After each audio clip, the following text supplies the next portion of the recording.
Hey guys, we are back for some more art time. We're going to be doing diamond dot painting. So stay tuned and learn how to do this great craft.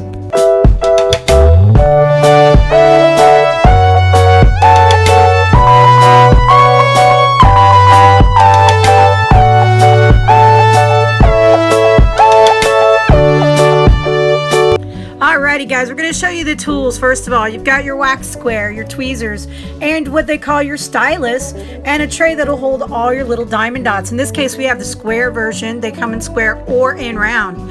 And you can see they're all marked as to what color and number will coordinate with them. Now, I have a light tray under mine. You can purchase those pretty inexpensively online. And of course, this is the wax square. Now how this works is when you lay down that wax square, you peel up the little clear thing and you push this stylus down into it, and that picks up the wax. The surface, as you can see underneath the wax paper, is sticky, and so at that point you put it on the stylus and the wax will hold it so that you can then press it onto the sticky surface of your design. Now, diamondpainting.com is not sponsoring us, but we did find some great stuff there. There are several other places online where you can find this kind of artwork as well.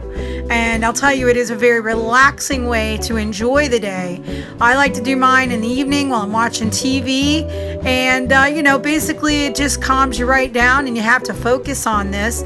And you have these straightening tools as well. So hopefully I didn't have that when I started mine. Mine isn't as straight as I'd like it to be.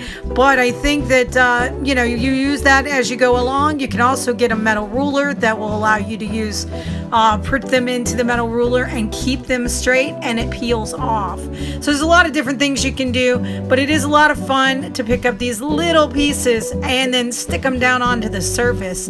It is very therapeutic, and I think that it makes for a great craft, and at the end of it you're going to have a beautiful piece.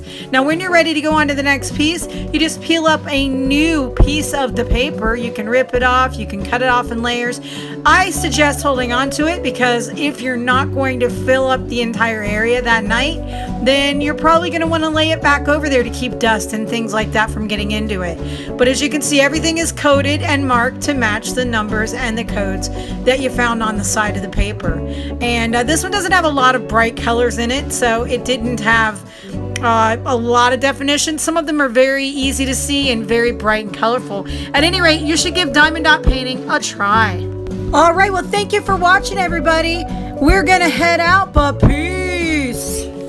Don't forget to like and subscribe and share with all your friends. And hit that bell so you know when we have a new video.